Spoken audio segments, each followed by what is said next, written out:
आज जे जिल्हाधिकाऱ्यांनी विशेष पथक नेमलंय त्यांच्या सोबत सुमारे 50 मिनिटं विस्तृत चर्चा झाली।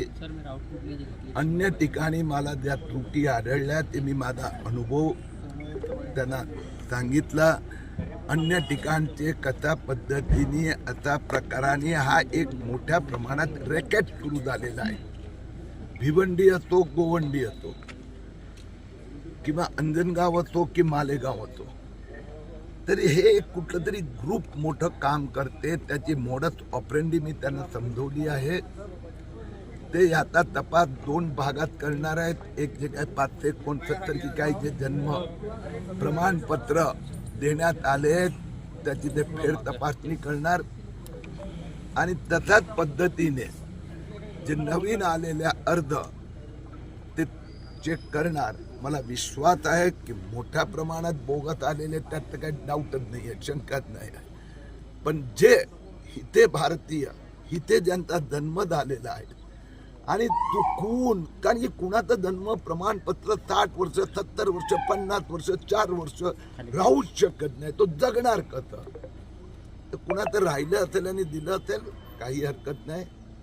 तर बाहेरची लोक बांगलादेशी रोहिंग्या आले आहेत त्यांना परत जावं।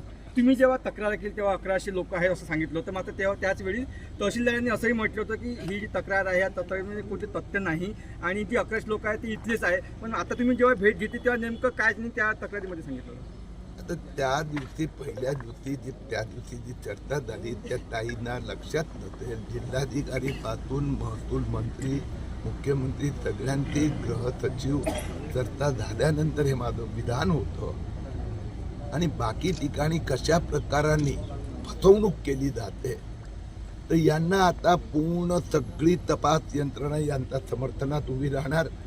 तर रेशनिंग कार्डचा पुरावा दिला, पण ते रेशनिंग कार्ड खरंच आहे की नाही फोटोकॉपी, तर ती तपास करण्याची यांच्याकडे व्यवस्था नाही।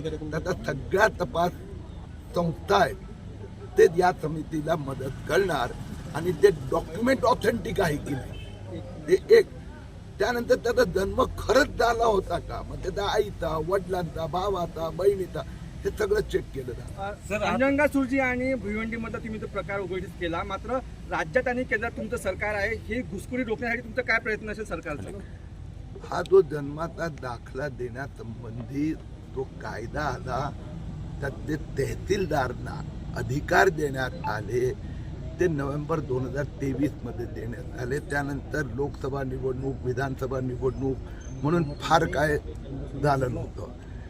विधानसभा निवडणुकीच्या आचारसंहितेच्या काळात मोठ्या प्रमाणात हा गोंधळ सुरू झाला। ते जुलै ऑगस्ट नंतर सुरू झाला आणि लगेचच डिसेंबरमध्ये मी हे उघडकीस आणल्यानंतर मुख्यमंत्री देवेंद्र फडणवीस यांनी स्वतः मालेगावसाठी SIT बनवली आणि बाकी सगळ्या ठिकाणी पण आता चौकशी सुरू झाली आहे। सर, राज्यात जर हा प्रकार असेल तर देशात ही एक मोठं नेक्सस असू शकतं। हे पहा, अगदी महत्त्वाचा मुद्दा तुम्ही विचारला आहे। निश्चितपणे केंद्राचा गृह खात्यांना पण मी माहिती दिली आहे। एक 5-10 शहराची म्हणजे तालुक्याची एकदा त्याचा तिथला अहवाल आला की मग त्याचा सारांश महाराष्ट्र सरकार केंद्रालाही कळवणार, दुसरा राज्यांनी, कारण की हा कायदा तहसीलदारांना अधिकार देण्यात हे 2024 पासूनच ॲक्च्युअल इम्प्लिमेंटेशन सुरू झालेलं आहे। तर योग्य वेळी आपण त्याच्यावर नियंत्रण आणू शकतो।